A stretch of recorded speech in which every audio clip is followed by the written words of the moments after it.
right, well, it looks like we have most people in. My name's Anna Hartnett Reichardt. I'm going to be the moderator for this panel, Stuck With You, which is about one of my favorite tropes, forced proximity. What could go wrong? Who knows, you know? So audience, there's a question and answer section at the bottom there. Please feel free to drop any questions you have for our panelists today there. And hopefully we have time at the end of this panel to ask some of those questions. I'm going to go ahead and introduce our panelists and have them talk about their latest or upcoming releases and what they have to do with forced proximity. So Charlotte Greene, we're going to start with you. Charlotte lives and teaches in small town Wisconsin. She is a 2-time Goldie winner and 1-time Lambda Award runner-up. Her most recent and 10th novel is Picture Perfect Christmas, a lesbian romance that takes place in a colorful Colorado. So Charlotte, tell us about that book and what it has to do with forced proximity. So it's a rivals to the lovers book, and they're in close proximity or forced proximity because they are both hired to do a job together for the city of Glenwood Springs. And they were kind of an item in high school, but neither of them really had the guts to do it, to follow through on it. And their rivalry caused problems in high school. And so they're still rivals, but they're forced to work together on this project. Yeah, so absolutely no tension, right? Yeah. Awesome. And then Nathan Burgoine is a tall queer writer of mostly shorter length fiction. Romances, speculative fictions, YA, or all three at once, but always queer. Despite his love of the shorter forms of fiction, occasionally novels do happen. His stories tend to touch on queer community, most centrally how queer people don't get to inherit their culture or narratives the way most marginalized people do. And he believes fiction is one of our best ways to make up this gap. He lives in Ottawa, Canada, with his husband and their rescued husky. I love that, by the way. I never kind of considered that idea of kind of how queer culture lacks, I don't know, that inheritance that most other people get. So Nathan, take it away. All right. So to answer your question, so Felix Navidad, it's a novella, so of course it's just a backlit screen. It takes place, so the way forced proximity is involved is quite literally, I took that trope. The two characters, one of them, he's supposed to be heading on to his first real holiday vacation ever. He's flying to Hawaii to have Christmas in Hawaii. And he's just gone to a friend's wedding first, where he's met one of the other guests, but they kind of tried to dance, didn't work out. But then when he shows up at the airport the next day, the flight is canceled. He realizes if he drives to Toronto, where his next connecting flight would be, then he can make it. He sees the other guy in the airport who's also lost his flight. And he's like, well, you live near Toronto. Do you want to just get in my Jeep? They start driving. Of course, they get stuck in weather, and then they end up iced in a cabin in the middle of nowhere. So it's the literal forced proximity. That is like too real of a story for right now. With all the Southwest flights. Like, I'm sure this has happened to somebody at this point. But you mentioned in after your reading how part of your forced proximity, you wanted to take Felix out of his comfort zone. Yes. So how does that affect what kind of unravels here for that character growth? So he's my books, or these novellas, have all been set in the Village, which is my fictionalized version of Ottawa's queer village, where everybody, there's a lot of chosen family and almost everything I write. These are people who found each other, who've made that connection I was talking about, where they finally get to touch upon the queer inheritance, which is only when you find other people. That's when you can actually learn about what came before. That's a major thread in the story, is that he's a nurse practitioner, and he's looking after a lot of older queer clients, and he's having these wonderful interactions with one of them in particular, Danya, an older drag queen from back in the day. And Danya's advice is what pushes him to maybe go on this vacation in the first place, and to get out there and to maybe try things a little bit more, as opposed to just staying comfortable in his routine with his friends. And so, yeah, I took away his entire support network on purpose, so that he has no choice but to sort of viscerally react to what's happening to him as it happens. All right, a little cruel, but we're here for it. Sounds awesome. Makes for a good story for sure. Okay, next we have Jesse Thoma. lives in New England with her family. She's loved superheroes since before they were cool, thank you very much. And Hero Complex is her 8th novel. So Jesse, tell us a little bit about Hero Complex and how that incorporates forced proximity. Sure. So Hero Complex is the first book that I got to write where somebody has superpowers. So I finally have a book that I can call my own that has a superhero in it, which I'm very excited about. So there's literal forced proximity in that during the early part of the book, one of the main characters, Bronte Scales, accidentally kidnaps a nurse who's been caring for her for a short time in an attempt to escape this hospital where she's been held captive. And so in the escape, she kidnaps Athena along with 2 other sort of superpowered people that have been at the hospital, and they take off. They're on the run and they hide out in this warehouse, and leaving is dangerous. They don't want to do it too much because the bad guy's out after them. And so a lot of the character development and some of the romance happens as they sort of fall in love in this warehouse. So they're literally in forced proximity where they are in this warehouse. They can't leave a whole lot. And so it's not even like they have to be in a car and, live in a cabin or something where they can maybe go for a long walk. They have to make it work, and they're all strangers. And so there's a lot of interactions trying to navigate being roommates. One of them has been kidnapped and they have to figure out how to save the world. Yeah, accidental kidnapping, forced proximity, Yeah. for death, just casual Look, stuff. it happens. You It accidentally happens. kidnap somebody, Thursdays are rough sometimes. Exactly. Well, for you, Jesse, what are the pros of writing a story with forced proximity?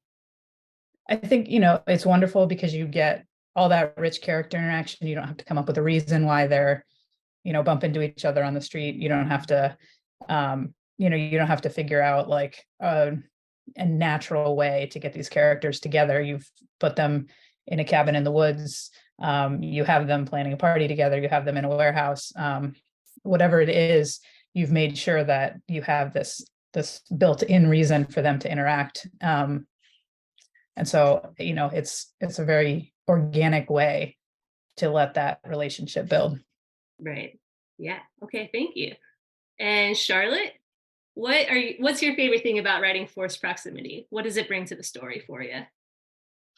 I think, one of the things I love about it is that people that like my characters, Aaron and Quinn, that might want to avoid each other, I think Jesse suggested this too, can't, right? And so, it takes out some of the thinking about how they're going to run into each other for the first time. It takes out some of the, what happens between moments, because they're always like, oh, I got to see him again tomorrow. And I think it also helps with the romance too, because while they're maybe pretending to be reluctant, in the background, we know that they're actually looking forward to seeing each other again. And so, I think that it helps with plotting, and I think with especially tropes like enemies to lovers and rivals to lovers, it gives a natural way for that romance to happen. Yeah, totally. And Nathan, you have anything to add about why you love writing forced proximity? I actually just want to build on what Charlotte said. My favorite thing about romance is trope, and the fact that you can have that whole framework, and then the joys in making it slightly different. But the absolute love I have for tropes, and this is the first time I managed to try a forced proximity, and it was so much fun. Yeah. So you think you might do it again? Probably. Well, so as you were writing your first forced proximity, were there kind of roadblocks that came with that, or things that you weren't used to dealing with? Yes, it occurred to me that like if you've got these two characters and they like each other and you've got them trapped in a small room together, why aren't they just tumbling into bed? So you have to think of like, okay, well, what are the roadblocks? Like, what is their psychology? What's going on here that makes these two people who I know as the author are going to be great for each other? What makes them think they're not? And that was a big part of it. And sort of sometimes you have to craft. I find I do a lot of nonlinear writing, and I can hear the editors cringe in the distance. I get these notes from Jerry sometimes that say, "You wrote the scene out of order, didn't you?" But I tend to write backwards sometimes. So I'm like, okay, this is where I need them to get. So what would have had to have happened to get them to here? So I found forced proximity added a few extra little bumps to it because I couldn't rely on them. Well, like Charlotte said, I couldn't rely on them not bumping into each other. Right. Yeah. Yeah, exactly. What about you, Jesse? What are the pitfalls for you or things that you struggle with while writing forced proximity? Yeah, I think there were a couple of things. You don't have a lot of change in scenery, and so you have to make sure that you're keeping things interesting and finding ways to have your setting even just a little bit with wherever you are change, or not just having to describe the same thing over and over, or make some small change in that isn't boring for the readers, or for your characters for that matter, or if it is boring, a reason why, and that plays into the plot in some way. And I think you have to, at least for me, I had to condense the timeline, because you can't just have somebody, as Nathan said, you can't have somebody who are going to get together, and it makes sense that just you can't have them sitting around somewhere together for 9 months, and you're like, let's move this along. Why haven't you just gotten together already? You have nothing to do with it. Why hasn't this 20, 30, 50 pages ago just gotten to the end and have a reader just get frustrated and throw it away? So I think the timeline contention, whatever that word is. Yeah, I guess. It's late on a Saturday. I think that was a challenge to making sure that I got the plotting I wanted for the sort of superheroes part of it, getting that condensed, and then also keeping the romance side moving a little more quickly than I might have otherwise, just because of the forced proximity. Those things were a little bit of a challenge. Yeah, it's a bit of a pressure cooker at that point. Well, you kind of touched on my next question, which I think is pretty fascinating when we're dealing with forced proximity, which is the passage of time. So you were, talking about keeping it fresh with the setting. So how do you deal with passage of time in the same setting in terms of how you write your story? Is that for me? Yeah, for you. Okay. As I said, it was a bit of a challenge because I had set up originally that leaving this warehouse was a safety risk, and so I kind of sprinkled in areas where the characters felt like taking that risk was worth it for whatever they needed to do. And so I tried to kind of mark, they passed this time doing a specific task in the warehouse, and then they needed to go out to get X, Y, or Z, or pass some important note, or whatever it was that they had to leave.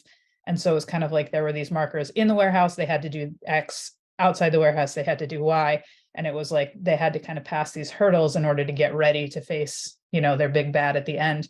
But it is hard because there's not a lot of change they're not traveling somewhere and then how long it took to get there, or they're not nobody's pregnant, so how long that takes, or they're not looking forward to Christmas or some holiday. So time is definitely something that it could be a week, it could be 2 years, and when nothing changes, it's hard to tell. Yeah, kind of feels like real life right now. Yeah, exactly. Charlotte, how do you deal with the passage of time in your forced proximity tropes?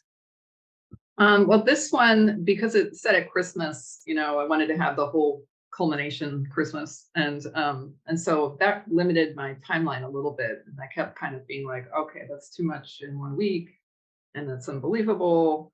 And so unlike, I think, Jesse and Nathan's book, their forced proximity is like the whole city, and so it's not quite as confined in that way. And so I just kind of thought of it as having like scenes leading up to Christmas, where So they have to interact, and so it was limited in that way. But at least for this book, it wasn't terribly. So do you feel like with this book also you had kind of a condensed timeline for that romance to develop? Yeah, definitely. I met my wife and we fell in love in a week, and usually it's very U-Haul, but I do. I do know that from a reader's perspective, it's unbelievable. So about 3 weeks. Totally real. Yeah, I feel that too. I'm quick to fall in love, so it all makes sense to me. Yeah.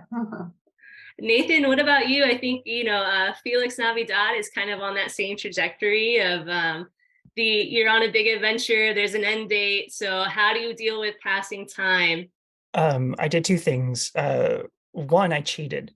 So every other chapter is actually a flashback. So Oh, that there are helps. two timelines in my story. So there's Felix with Kevin, and their little adventure getting stuck in the cabin, and that ends on Christmas Day. But there's also I think they first meet on December 23rd, so they've only got like 3 days. And to Charlotte's point, I think when you're writing a holiday romance, readers are a little more forgiving about couples falling in love. They're like, whatever, I'll take it. It's the Christmas miracle or whatever. So it's nice to have that pressure slightly eased up. But you're right. You still have to be like, okay, they've really got to connect. Like they can't just declare after 3 days. But so yeah. But the other timeline I did starts actually I want to say it starts back in the previous November. And goes month by month. So, and that's Felix interacting with his patient Danya and his friends, and that's building on the whole support network he has and learning all these wonderful things from someone who was an out queer person like 50, 60 years ago, and getting those little nudges of advice. And if I don't know how obvious it is, but almost every piece of those ends with that little piece of advice, which then immediately becomes a tie-in to the next scene with Kevin, where he's following through on that advice that he'd gotten. I love that tie into like the future. And yeah, I mean, that's the great thing about forced proximity is like, even if you don't have the most time, like I said, it's like a pressure cooker. It's going fast, hot and heavy. But also kind of related to that. So we have this forced proximity. We have less time maybe than we're used to having to write this love story. So let's talk about character growth. So maybe we have 3 days on a holiday weekend. We are still going to have that character growth arc. So just like the romance itself, how are we building in that arc to our forced proximity? And Charlotte, we're going to start with you for that one. I think I just wanted to make sure that both my two main characters learned something by the end. So one learned to have more confidence in herself. So they're rivals, but one of them has kind of made it big and one has stayed there in their hometown. And so there's, one of them needs to recognize, Quinn needs to recognize that she's got something to offer. And so I wanted to think about it, even though it is a small period of time that you can grow, at least in your own confidence. So it was almost more internal growth than anything else. And then also kind of trusting that this, brief romance could turn into something more was the other part of their growth, because they're both kind of reluctant to pursue something that might just be there because they're both hot and and it's the holiday spirit and whatever. And so I think it's condensed, but I felt like it was important to try to do that. Yeah, for sure. What about you, Jesse? How do you kind of fit that character growth arc into our condensed forced proximity here? I think that I didn't go into it expecting to have as much like deep character growth as you might when you had a longer timeline. It didn't feel realistic to me to have somebody like unpack 40 years of being the way they were in 2 weeks or 3 weeks. That's just not how real life works. And then I also had the challenge of this is a superhero origin story, so there needed to be a lot of growth with Bronte coming into her powers and figuring out who she was as a superhero. And so that that actually pulled away from some of her human character growth, because she kind of had to focus a little bit more on that.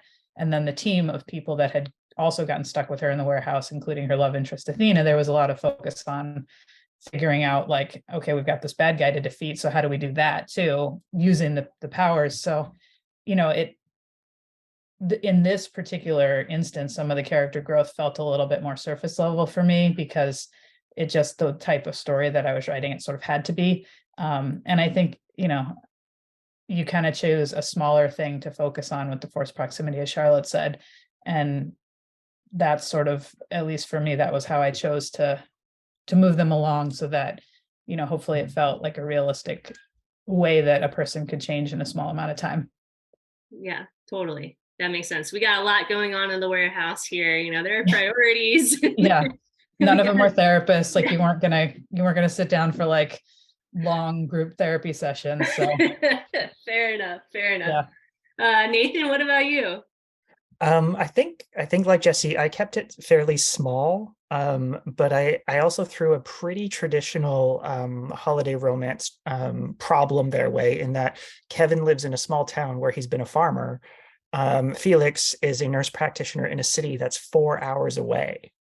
So that isn't just a small thing for them to think about, right? They're both, that's in their head the entire time, is like, even if I like this guy, he's 4 hours away. That's a huge commitment. And I packed in also, Kevin had a previous relationship that he came to realize was literally the other person settling for the only other queer guy in the town. So he's like, I'm not going to be someone's convenient whatever. And so they both have those little built-in blocks. Felix isn't going to give up his career. And I wanted to do something a little different. So it doesn't end with one of them moving to the other's place. They have to find a middle ground. And that worked in the end, but it kept them apart in a way that felt natural. Like, you meet someone, and even if you think they're the most amazing person in the world, after 3 days, you don't throw away your career, right? Like, Totally. Yeah, that's definitely a big roadblock. Yeah. For sure. I'm gonna stick with you, Nathan. So because you have a really interesting way of utilizing secondary characters in Felix Navidad, and I want to hear more about that. okay. Are you talking about the village people? Yeah, well, the Okay. village, and kind of that inheritance Yeah. of our queer history from found family, and how those secondary characters build into this forced proximity story. So in this book, I really focused the light on Danya, who's an older gay former drag queen, who, from the heyday of Ottawa before we were legal to exist. So when I first came out, I was very young, and I'm no longer very young, as is obvious from the beard.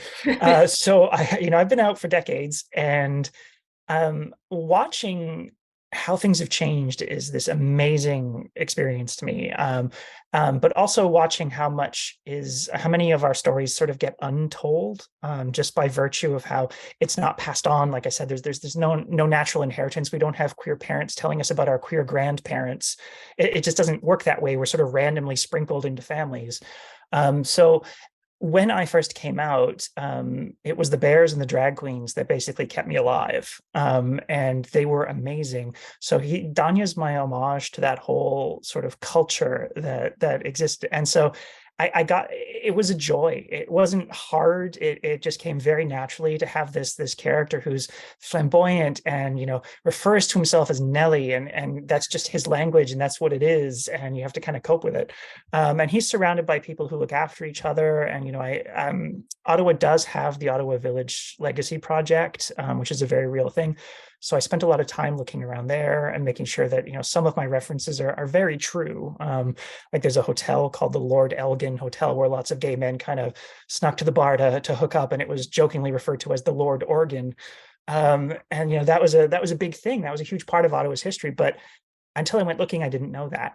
So I'm always trying to do that with my stories, is try to just toss in a few extra little pieces of history, so that, if this is someone's first me reading a book, where they're like, oh my gosh, this person's like me, I want them to realize you're not just alone. There's like a whole series of generations of people that came before you, and they're all worth knowing.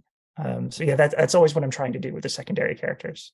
I mean, that's just gorgeous. I think we all wish we had a Danya, guiding our way through this tumultuous experience and beautiful experience of being queer in this world. And to the point of like Felix's journey through this, holiday kind of excursion that goes awry. How do those secondary characters drive him through this experience? It's very much Danya's voice. So Danya, like it starts the first time he and Danya meet, Danya makes him pull out his little notepad and actually write down, sometimes you have to be selfish. And then every time they meet, he generally makes him pull out that notepad one more time. He's like, he just twirls his finger in the air, and Felix has to pull out the notepad and write down whatever piece of advice Felix he's about to get from Danya. And then each of those pieces of advice plays out in the next scene with Kevin. And it's just, maybe it's a little quirky and a bit Christmas magic-y, but love it. We love it. Keep it coming. All right, Charlotte, can you tell me how you utilize secondary characters in forced proximity to kind of push your story forward? I really love at the beginning of a relationship, both in fiction and real life, like meeting people's friends. Like, it's kind of nerve-wracking, but it's also like you're seeing into a different part of their life. And so I feel like I love having lots of big casts in my books, and your friends show something else about you than you can, right? So if you meet someone's friends, you're like, oh, okay, I didn't know that you were like that, right? You've got all these nerd friends, for example, or whatever, roller derby friends or whatever. That friends can be like a window into, especially when you first start dating, into something new about the person that you're interested in. And so, and then because there's sort of a home for the holidays version with one of the characters, she's also staying with her mom, and I wanted that ended up being like a secondary romance with her girlfriend's dad, and so I wanted it to be kind of complicated. Yeah, of course. And so there's like a romance between their parents going on at the same time, and they're like, "Are we going to be sisters?" So just to sort of throw in this like wrench a little bit, but it's supposed to kind of. The holidays are always like lots of friends, lots of family. And I wanted to reflect that. Exactly. Yeah, I mean, the holidays, that in and of itself is like just this magnificent trope of everything happening at once. Jesse, so back to the warehouse here. How are secondary characters, whether they're villains or friends, affecting your romance in the trope of forced proximity? So inside the warehouse, there were two other characters with Bronte and Athena, and I tried to use them in addition to being sort of part of this team that was going to help with the world saving. Since there's not a lot of variation in setting in the warehouse, I kind of used the secondary characters as variation in, they stirred things up. So they were sort of my variation. One of them is sort of creepy and weird and kind of an asshole, and but the world is that way. When you grab four strangers off the street, you don't know what you're going to get, and one of them is can't speak, and so he communicates sort of by grunting and pointing, and he has the screen on his face, and so he can project emotions and manipulate emotions, so he throws a whole different wrench into the mix. And so even though the setting is the same, a lot of emotions change based on the volatility of the group and these two other characters that can change the dynamic. So I tried to mix things up by having these secondary characters that were not friends, because I think the friends, as Charlotte said, tells a lot about the main characters, but these were not that at all. And so I think that elicited emotional reactions from the main characters. So it told us something, but not in the traditional way. And then when you have villains, that adds a different wrinkle too. And I pulled out into the villain's point of view for a few chapters too, which was another way of getting out of the warehouse a little bit. So that was a whole different mix, as we got to get the perspective of the big bad, and she had her own motivations and complications and emotions. So I kind of I think I use the secondary characters as a proxy for setting changes. Yeah, I love that. I think we're all used to like the friend as the secondary character, but yeah, pulling a bunch of strangers and villains, you really get those characters to bring out something, maybe even a little more out of your main characters there, for sure. Yeah, none of them had any friends, not in this setting. Fair enough. We had a question in our last reading that I thought kind of goes well with our Stuck With You panel, which is differences in voice and how you develop voice. I thought that was interesting when we're talking about forced proximity, because a lot of times our characters are talking a lot. They're stuck in this place together. There's a lot of dialogue. So distinguishing voice is probably even more important in this forced proximity world. So Jesse, how do you go about kind of establishing voice for your characters? I think that sometimes it comes a little more, and this is true not just for Hero Complex, but in general with my writing. Sometimes it's really easy to establish a voice. I feel like I know that character back and forth. And so their voice is just so easy to lock down from the first page. And then sometimes, and that might be a secondary character. Sometimes they're just in my ear. It's really easy. And sometimes it's a little bit more of a challenge, and I have to kind of go back and reread and make sure that that voice is consistent throughout. But I really like to spend time really understanding the main characters, because I think that it's important to have a consistent voice with them. And so I try before to really like think about who they are, what their upbringing was like, how they might react in these different situations. If this person is in this, if they're at a sporting event, how are they reacting when their team's losing, or whatever the event is, put them both in the same situation and think about the different ways they would react, and how they talk, whether they have accents. Like, I try to really think about those things ahead of time. And even then, sometimes it's still hard to make sure that you're consistent, because you really want to move the plot along. You're in a different point of view, and you think, well, I could just kind of cheat a little here, but that ends up kind of biting you at the end. For sure. Nathan, how about you? What consideration do you take into the different voices you give your characters in forced proximity? I know this was your first go at forced proximity, but how did that feel for you, establishing voice? Dialogue is one of my favorite things to play with. So even when it is a challenge, and Jesse's right, sometimes you're just like, oh my God, what is this character's voice? But other times it just seems to land in your lap. But I love dialogue. I think part of that, I grew up all over the place. I moved a lot. So when it came time to have Kevin, who's from a small town farmer, I knew how to write that sort of laconic. No one ever seems to be in a hurry in small town Ontario, like, oh, that reminds me of, I just want to pay for my gas, like you're desperately trying to move things along sometimes, and they're just like, they're not going to let you go, So I knew I wanted him to have that kind of slow roll sort of feel to him. And that also played into character. Like, he's not going to jump into bed with somebody. He's already been burned once. He's cautious, Whereas with Felix, I am lucky enough to know quite a few amazing nurses. So it was actually really easy to find Felix's voice, because there's this, I don't know if it's universal, but it's universal among all the nurses I've met, sort of dark humor of just coping with everything that can be so bad sometimes with the job, that they seem to have a built-in ability to find the tiny little joys and celebrate the small things, even while they're like hip deep in like all sorts of horrible fluids, so he was easy to catch as a voice for me. And he's sarcastic and funny, and when he's not around his patients, he swears a blue streak, but when he is around his patients, he's very, oh yes, Mr. How, so it was a lot of fun to sort of juggle his voice. Yeah, totally. I love a bit of sardonic personality in there, and love it. Charlotte, how about you? How do we deal with voice and the differences in voice between characters in forced proximity? I really struggled with that this book. I did something for the first time I'd never done. I usually just write limited omniscient with one character, and we're just following her. And so this time I was switching back and forth, and I cheated, like to use Nathan's word from earlier. I switched back and forth chapters, and that did help, so that I could sort of be like, okay, how would Quinn do this? How would Nicole do this? But I definitely struggled with that. But I think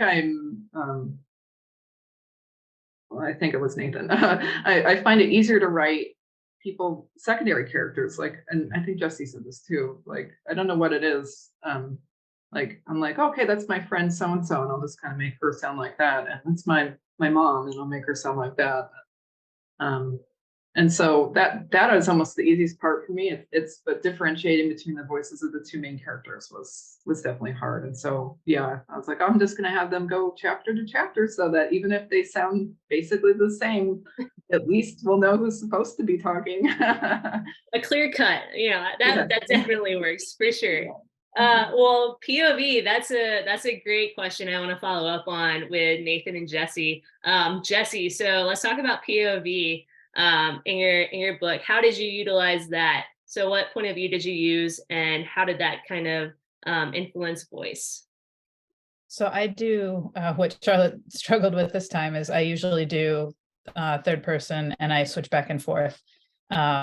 And I do that, I think, to make it a little easier on myself, because I like to be able to kind of give a rounded picture of what's happening. And it is just so hard if you're just in one character's head all the time. It makes me think a lot, trying to figure out, oh, that character can't know that, or, the reader can't know that.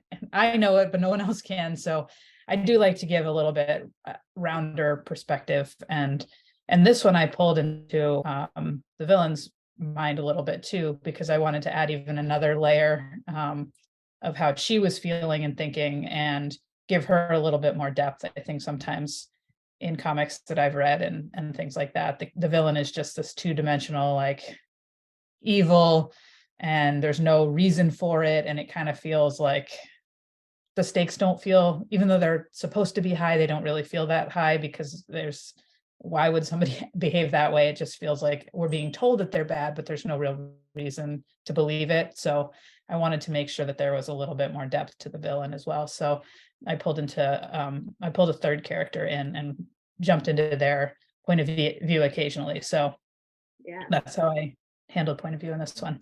I love it. I feel like when we get the point of view from the villain too, it just like adds so much richness and almost makes it scarier, more real. Yeah, that's what I wanted to do. Love it. Okay, Nathan, let's talk point of view. Because I write holiday novellas for this series, I stay in one person's head. There's not a lot of time in a novella. So which is a blessing and a curse. The blessing because they only have time to sort their shit out, but the curse because they really have to sort their shit out. So I only stay in Felix's head in this one, and in all the previous books it's been the same. But at the same time, like Jesse says, that has its own problem. Like, you've got this other person who maybe feels a little less dimensional because you've never gotten to sneak into what they're thinking. So I love writing in one POV. I prefer it. It's how I write most of my YA. It's how I've written almost everything I've written. But it adds that extra layer of, I've got to really make sure either this character has to either be pretty darn perceptive, or all the other characters have to act in a way that, even though my character is an idiot, everyone reading will be like, oh my God, he loves you, you moron, So it's a delicate line to walk. And luckily I've got an amazing editor. Jerry helps me with that. If he says, I really need to get in, you have to show me something here from Kevin. And it's like, fine, I'll show you something from Kevin, so it's a hard work, but I do prefer sticking to one character. I don't know why, but I do. I feel that. I mean, like you said, you write a lot of YA, and I write a lot of new adult college stories. And I feel like that first person is like really good for those younger characters. They're so in their heads, and it definitely works well in that way. Well, we touched earlier on different tropes. Nathan, you shared your love for tropes. So I'm curious, I think you already said, but what tropes do you feel like work best with forced proximity? Oh wow. I definitely think Charlotte hit the nail on the head doing the second chance and or friends to, enemies to lovers, or even friends to lovers. Like, I think all of those in forced proximity are fantastic, because you're building on a relationship that's already there, or already was there, or is broken. But honestly, I think forced proximity can partner with pretty much every trope, because it's setting based. It's not like a lot of the other ones are character based. But once you can add, I feel like you can add forced proximity to pretty much every other trope. And now I'm going to have to sit down with my list of tropes and see if that's right or not. But all right, next time you gotta come back this year. Well, Charlotte, Nathan totally stole your answer, but do you have anything to add here? No, I was just thinking earlier, I was like, what would like hidden baby force proximity be? Ugh. Like, oh no, man. you're pregnant. Oh, I you guess can't hide I it think for that's long. pretty common in like we're locked in a cabin in the woods, right? Like, oh, and now I'm pregnant, I'm having a baby. That seems I think you have to write that book for us. Huh? yeah, in terms of my book, it's like it's the holidays, it's small town, it's rivals, the lovers, and also second chance. And I mean that they have a moment where they're enemies to lovers, but we all know. We all know. Not really enemies, just mad at each other. And then but yeah, I think I agree with Nathan. I think it could work with any of them. There might be ones that make more sense, but yeah, I think you could force it with anybody. For sure. I mean, it's forced proximity, so we're definitely forcing everything here. Jesse, what about you? What are some tropes that you'd love to pair with forced proximity? I mean, it's hard to follow Charlotte and Nathan when they've already come That's up fair. with some really great ones. You know, I think the enemy, anything that's going to create volatility, I think, in the relationship when you're forcing two characters together are great to add in.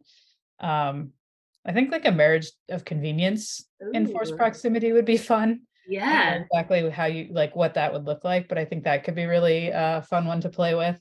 I think some of the obvious ones are the enemies to lovers or friends to lovers, because you know you've got that condensed timeline, you've got a lot of emotional volatility there, and you can set the pressure cooker, as you said, to Yeah. high there and just let it boil over. So yeah, All I right. think you could probably put just about any trope in there and see what comes out. Totally. Well, okay, so Charlotte owes us a secret baby in the cabin, and then Jesse owes us marriage of convenience, forced proximity. We're holding you to it, okay? All right. All right, so the obvious benefit of forced proximity is proximity. But let's take a step out of the proximity box here. So if we're not writing in this trope, how do you repeatedly bring your characters together in a way that feels natural? Charlotte, we'll start with you for this one. I think I'm always rooted to location, or it's like a work almost. Yeah, I think most of my books are either like, you know, they're stuck in one place because they're working on a house, or they're backpacking is one of my books, or they're studying a house, a haunted house in one of my books. So I feel like it's almost like either work based or they're working together. And so it is almost, when I think about it, I'm like, do I have a single book that's not forced proximity? I don't, It's a great trope. I don't know that I do. So yeah, I think yeah, I think it's I've used it. Maybe I've overused it. Hey, no, that's impossible. That's impossible. Yeah. Nathan, what about you? How are we bringing our characters together? So in Handmade Holidays, it was Christmas, because that story takes place over 15 Christmases. So every chapter it's a year later, and it's the next Christmas. So that was just a chosen family story of these group of friends evolving, and it's a friends to lovers story. My superhero version, when I did Light, my first novel, what brought the two together actually was the love interest is injured, and he basically jumps into action to try and like save his life, and then later sees that man on the television saying he'd like to thank the person who saved him, and he's like, well, I would love to get your thanks, but no, you know, I got to keep my secret identity thing. But the whole thing takes place during Pride Week. So again, yeah, that's kind of another forced proximity. It's an event that's week long, and someone's trying to attack Pride, and this guy's trying to defend it with his terribly unpracticed telekinesis. So yeah, I'm trying to think now. Have I ever done something that's not forced proximity? I'm not sure. I think we got the right people on this panel then. Yeah. Even my next one is a fake dating. Yeah, faux ho ho is fake dating, and again, they're together for the whole thing at a wedding. Yeah, no, I don't know. That might be one of my favorite titles I've heard in a very long time. Faux ho ho, I love it. Okay, Jesse, so if we've written anything that's not forced proximity, how are we bringing our characters together? I think it depends on what your what your true definition of force proximity, because I think as authors we have to force proximity, otherwise we don't have a story. So if you're counting like they live in a warehouse, like if you're going narrow with a definition, they're in a warehouse or they're stuck in a cabin, or I had a book, Pedal to the Metal, where my characters were literally handcuffed together for part of it, then that's one thing for force proximity. But if you're saying, you know, they work together, or they happen to go, one character goes to the coffee shop that's owned by the other character, then I would say just about every book has that, because otherwise they live across town, they never run into each other. We've got a pretty boring romance here. Right. So I've had books in Serenity that I wrote. One of the characters is in active recovery, so her NA meetings are in the basement of a library where one of the other characters works. I had another, The Chase, where one woman is a bounty hunter and does security, and then needs to protect the other character. So that is a little bit closer to sort of a forced proximity, but is kind of doing it like without the other woman's full buy-in. So I do think it depends on how narrow we want to get. Fair enough. When we name the trope, because every book really, I think, could be labeled as forced proximity. Totally. I buy that. You sold me. Really quick here, I don't see any audience questions. So Jesse, tell us what we can look forward to from you in the future. What are you working on?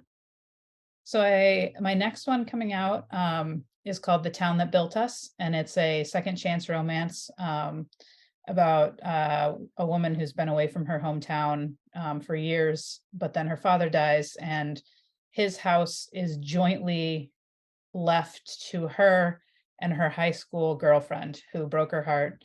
And so they have to navigate how to be co-owners of a house when they haven't spoken in 15 years. And they seemingly, you know, that part of their life was over. And so that will be the next one out. I cannot wait for that. That's a good trick, Dad. Yeah. And he doesn't have to deal with the wrath because he's over and gone. Right. Nathan, what can we look forward to from you? I just realized my next one is a YA forced proximity. So it's called Stuck With You. It's actually a high-low. It's coming from another press, Lorimer Press, who deals specifically with high-low. And a high-low is a book that has high readability, high interest, but it's low reading level. So it's for readers who might not have English as a first language, or Gotcha. they're dyslexic, or so it's got a simpler structure. So it's called Stuck With You, and it's about a kid who's coming back from a March break with his dad, and he doesn't get along with his dad. And the guy and then one of the reasons it's the worst March break ever is right before March breaks, one of the other kids at school broke his phone, so he hasn't even been able to talk to his friends. And he's been disconnected for 9 days, and he's in such a foul mood. And then who gets on the train but the guy who broke his phone? And what seat is he assigned to but the seat beside him? And now they've got 4.5 hours together on this train to learn that actually nothing is what they thought about each other. Love that. I love that so much. Looking forward to it. All right, Charlotte, how about you? I am on a toddler baby new job fiction break, and I'm an academic, and my tenure's file is almost due, so I'm on a break. Awesome. I will say that my novel that came out last year, The Wedding Setup, forced proximity at a wedding, and a fomance, takes place at Valentine's Day, so it's another holiday romance, and it's seasonal to right now. So The Wedding Setup. Awesome. Well, everyone check that out. Thank you so much for joining us with the Stuck With You panel. I had such a fun time chatting with y'all. And stay tuned. The next panel is at 6, Fish Out of Water, where our fellow BSB authors are going to do readings of characters having new experiences. We got CJ Birch, Dina Blake, and Radcliffe. And Sanders Santiago is going to be the moderator for that as well. And then check out our web store. We're having an awesome sale all weekend. But yeah, thanks so much, everyone. It's been a pleasure. Thanks, Anna. Appreciate it. Cheers. Thank you.